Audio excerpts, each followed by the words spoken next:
Hi friends, welcome to G K ಕಿಸ್ಗೇಟ್. ಇವತ್ತು ನಾವು ಕೆಲವು ಇಂಟ್ರೆಸ್ಟಿಂಗ್ ಪ್ರಶ್ನೆಗಳನ್ನು ನೋಡೋಣ ಬನ್ನಿ. ಇದರಲ್ಲಿ ನೀವು ಎಷ್ಟು ಪ್ರಶ್ನೆಗಳಿಗೆ ಸರಿಯಾದ ಉತ್ತರವನ್ನು ನೀಡಿದ್ದೀರಿ ಅಂತ ಕಾಮೆಂಟ್ ಮಾಡಿ ತಿಳಿಸಿ. ಸ್ನೇಹಿತರೆ, ನಾವು ಪ್ರಶ್ನೆಗಳನ್ನು ನೋಡುವುದಕ್ಕಿಂತ ಮುಂಚೆ ನಮ್ಮ ಚಾನಲ್ ಕಡೆಯಿಂದ ಸಣ್ಣ ಸೂಚನೆ. ನಮ್ಮ ಚಾನಲ್ನಲ್ಲಿ ಪ್ರತಿದಿನ ರಾತ್ರಿ 7 ಗಂಟೆಗೆ ವಿಡಿಯೋ ಬರುತ್ತೆ. ಮಧ್ಯಾಹ್ನ 12 ಗಂಟೆಗೆ ಬಹುಆಯ್ಕೆ ಪ್ರಶ್ನೆ ಇರುತ್ತೆ. ಹಾಗೆ ಪ್ರತಿ ರವಿವಾರ ಬೆಳಗ್ಗೆ 8 ಗಂಟೆಗೆ ಒಗಟುಗಳ ವಿಡಿಯೋ ಬರುತ್ತೆ. ಆದ ಕಾರಣ ನೀವು ಇನ್ನು ನಮ್ಮ ಚಾನಲನ್ನು ಸಬ್ಸ್ಕ್ರೈಬ್ ಮಾಡಿಲ್ಲ ಎಂದರೆ ಸಬ್ಸ್ಕ್ರೈಬ್ ಮಾಡಿಕೊಂಡು ಬೆಲ್ಲೈಕನನ್ನು ಆನಲ್ಲಿ ಇಟ್ಟುಕೊಳ್ಳಿ. ಮೊದಲನೇ ಪ್ರಶ್ನೆ, ವಾರದಲ್ಲಿ 7 ದಿನ ಎಂಬ ಕಾನ್ಸೆಪ್ಟ್ ಮೊದಲು ಎಲ್ಲಿ ಪ್ರಾರಂಭವಾಯಿತು? A China, B Japan, C Iraq, D Bharat.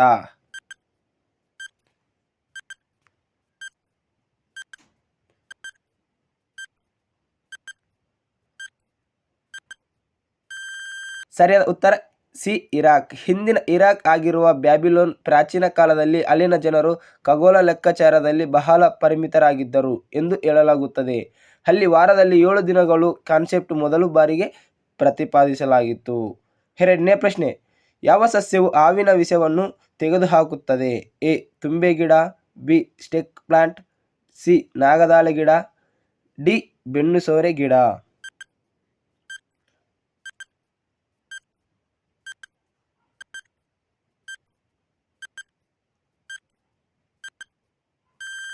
ಸರಿಯಾದ ಉತ್ತರ ಡಿ ಬೆನ್ನು ಸೋರೆ ಗಿಡ. ಬೆನ್ನು ಸೋರೆಕಾಯಿ ಸಸ್ಯವು ಹಾವಿನ ವಿಷವನ್ನು ತೆಗೆದುಹಾಕುತ್ತದೆ. ಮೂರನೇ ಪ್ರಶ್ನೆ, ಯಾವುದನ್ನು ಸೇವಿಸುವುದರಿಂದ ಸಂಪೂರ್ಣ ಕಣ್ಣಿನ ಆರೋಗ್ಯವನ್ನು ಕಾಪಾಡಿಕೊಳ್ಳಬಹುದು? ಎ ಪಪಾಯ, ಬಿ ನೆಲ್ಲಿಕಾಯಿ ರಸ, ಸಿ ಬೆಂಡೆಕಾಯಿ, ಡಿ ಸೋರೆಕಾಯಿ ಜ್ಯೂಸ್.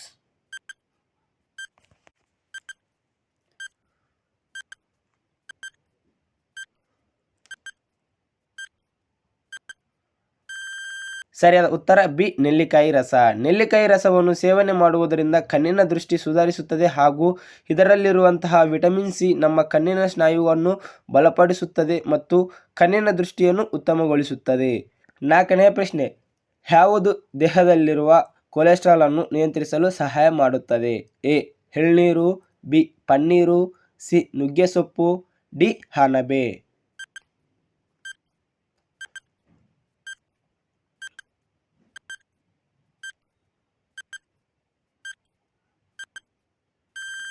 ಸರಿಯಾದ ಉತ್ತರ ಸಿ ನುಗ್ಗೆಸೊಪ್ಪು.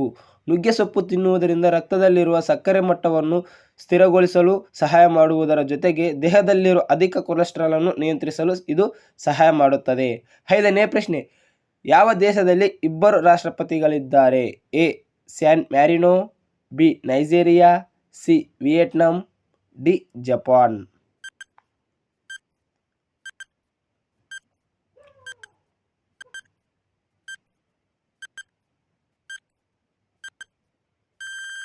ಸರಿಯಾದ ಉತ್ತರ ಎ ಸ್ಯಾನ್ ಮ್ಯಾರಿನೋ. ಸ್ಯಾನ್ ಮ್ಯಾರಿನೋದಲ್ಲಿ ಇಬ್ಬರು ರಾಷ್ಟ್ರಪತಿಗಳು ಅಥವಾ ಅಧ್ಯಕ್ಷರಿದ್ದಾರೆ. ಸ್ನೇಹಿತರೆ, ಇವಾಗ ನಾವು 6ನೇ ಪ್ರಶ್ನೆ ನೋಡುವುದಕ್ಕಿಂತ ಮುಂಚೆ ನೀವು ಇನ್ನು ನಮ್ಮ ಚಾನಲನ್ನು ಸಬ್ಸ್ಕ್ರೈಬ್ ಮಾಡಿಲ್ಲ ಎಂದರೆ ಸಬ್ಸ್ಕ್ರೈಬ್ ಮಾಡಿಕೊಂಡು ಹಾಗೆ ವಿಡಿಯೋವನ್ನು ಲೈಕ್ ಮಾಡಿಲ್ಲ ಎಂದರೆ ಲೈಕ್ ಮಾಡಿ. ಬನ್ನಿ 6ನೇ ಪ್ರಶ್ನೆ ನೋಡೋಣ. 6ನೇ ಪ್ರಶ್ನೆ, ರಾಷ್ಟ್ರಧ್ವಜವನ್ನು ಅಳವಡಿಸಿಕೊಂಡ ಮೊದಲ ದೇಶ ಯಾವುದು? A Russia, B Bharat, C Denmark, D America.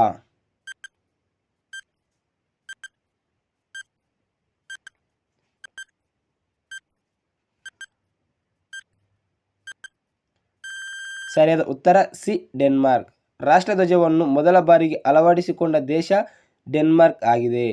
7ನೇ ಪ್ರಶ್ನೆ, ಗೋಧಿಯನ್ನು ಹೆಚ್ಚಾಗಿ ತಿನ್ನುವುದರಿಂದ ಏನಾಗುತ್ತದೆ? ಎ ತೂಕ ಹೆಚ್ಚು, ಬಿ ತೂಕ ಇಳಿಕೆ, ಸಿ ಕೊಬ್ಬು ಶೇಖರಣೆ, ಡಿ ಉದರದ ಕಾಯಿಲೆ.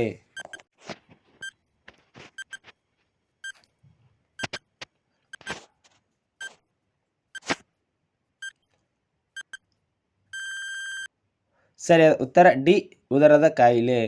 ಗೋಧಿಯನ್ನು ಹೆಚ್ಚಾಗಿ ತಿನ್ನುವುದರಿಂದ ಉದರದ ಕಾಯಿಲೆ ಬರುತ್ತದೆ. ಇದು ಆನುವಂಶಿಕವಾಗಿ ಪೂರ್ವಭಾವಿ ಆಗಿರುವ ಜನರಲ್ಲಿ ಸಂಭವಿಸುವ ಸ್ವಯಂ ನಿರೋಧಕ ಅಸ್ವಸ್ಥತೆಯಾಗಿದೆ. ಅಲ್ಲಿ ಅಂಟು ಸೇವನೆಯು ಸಣ್ಣ ಕರುಳಿಗೆ ಹಾನಿಯಾಗುತ್ತದೆ. 8ನೇ ಪ್ರಶ್ನೆ, ಭೀಮನು ಏಕಚಕ್ರದಲ್ಲಿ ಯಾವ ರಾಕ್ಷಸನನ್ನು ಕೊಂದನು? A Vanasura, B Bakasura, C Vajrasura, D Banasura.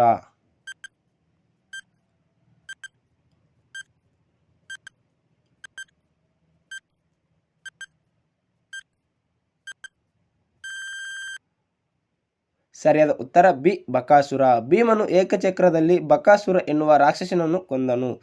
9ನೇ ಪ್ರಶ್ನೆ, ಯಾವ ಸಮಸ್ಯೆ ಇರುವವರು ಹಾಲಿನಲ್ಲಿ ಚಕ್ಕೆ ಪುಡಿ ಕುಡಿಯುವುದು ಒಳ್ಳೆಯದು?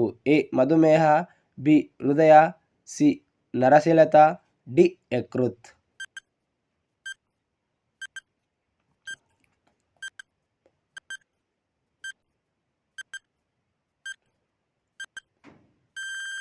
ಸರಿಯಾದ ಉತ್ತರ ಎ ಮಧುಮೇಹ. ದಾಲ್ಚಿನ್ನಿ ಅಥವಾ ಚಕ್ಕೆ ತನ್ನಲ್ಲಿ ಆಂಟಿ ಆಕ್ಸಿಡೆಂಟ್ ಹೇರಳವಾಗಿದ್ದು ಮಧುಮೇಹ ಇರುವ ಮಹಿಳೆಯರಲ್ಲಿ ಫಲವತ್ತತೆಯನ್ನು ಹೆಚ್ಚಿಸಲು ಇದು ಸಹಾಯ ಮಾಡುತ್ತದೆ. 10ನೇ ಪ್ರಶ್ನೆ, ಬಾಯಿ ಸ್ವಚ್ಛತೆ ಹಾಗೂ ಹಲ್ಲುಗಳ ಸ್ವಚ್ಛತೆಯನ್ನು ಕಾಪಾಡಿಕೊಳ್ಳಲು ಯಾವುದನ್ನು ಸೇವಿಸಬೇಕು? ಎ ಬಿಸಿನೀರು, ಬಿ ಕಷಾಯ, ಸಿ ಅರಿಶಿನ ಹಾಲು, ಡಿ ಏಲಕ್ಕಿ ಚಹಾ.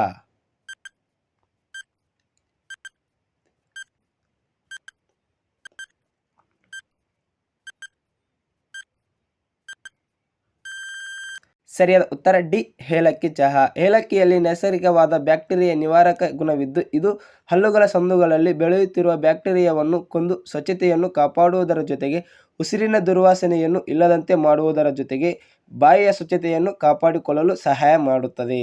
ಸ್ನೇಹಿತರೆ, ಇವಾಗ ನಿಮಗೆ ಒಂದು ಒಗಟನ್ನು ನೀಡಲಾಗುತ್ತದೆ. ಈ ಒಗಟಿಗೆ ಯಾರು ಮೊದಲು ಕಾಮೆಂಟ್ ಮಾಡುತ್ತಾರೋ ಅವರ ಕಾಮೆಂಟನ್ನು ಪಿನ್ ಮಾಡುತ್ತೇನೆ.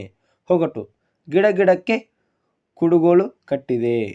ಗಿಡ ಗಿಡಕ್ಕೆ ಕುಡುಗೋಲು ಕಟ್ಟಿದೆ, ಹಾಗಾದರೆ ನಾನ್ಯಾರು? ಸ್ನೇಹಿತರೆ, ನಿಮಗೆ ಗೊತ್ತಿರೋ ಒಗಟುಗಳು ಮತ್ತು ಅದರ ಉತ್ತರವನ್ನು ಕಾಮೆಂಟ್ ಮಾಡಿ. ಮುಂದಿನ ಒಗಟುಗಳ ಸ್ಪರ್ಧೆಯಲ್ಲಿ ನಿಮಗೆ ಗೊತ್ತಿರೋ ಒಗಟುಗಳನ್ನು ಹಾಕುತ್ತೇನೆ. ಸ್ನೇಹಿತರೆ, ಇಲ್ಲಿಗೆ ನಿಮ್ಮ ಪ್ರಶ್ನೆಗಳು ಮುಗಿದಿವೆ. ಇದರಲ್ಲಿ ನೀವು ಎಷ್ಟು ಪ್ರಶ್ನೆಗಳಿಗೆ ಸರಿಯಾದ ಉತ್ತರವನ್ನು ನೀಡಿದ್ದೀರಿ ಅಂತ ಕೆಳಗೆ ಕಾಮೆಂಟ್ ಮಾಡಿ ತಿಳಿಸಿ. ಇದೇ ಥರದ GK ಪ್ರಶ್ನೆಗಳಿಗೋಸ್ಕರ ನಮ್ಮ ಚಾನಲನ್ನು ತಪ್ಪದೆ ಸಬ್ಸ್ಕ್ರೈಬ್ ಮಾಡೋದನ್ನು ಮರೆಯಬೇಡಿ. ಜೈ ಹಿಂದ್, ಜೈ ಕನ್ನಡಾಂಬೆ. ಧನ್ಯವಾದಗಳು.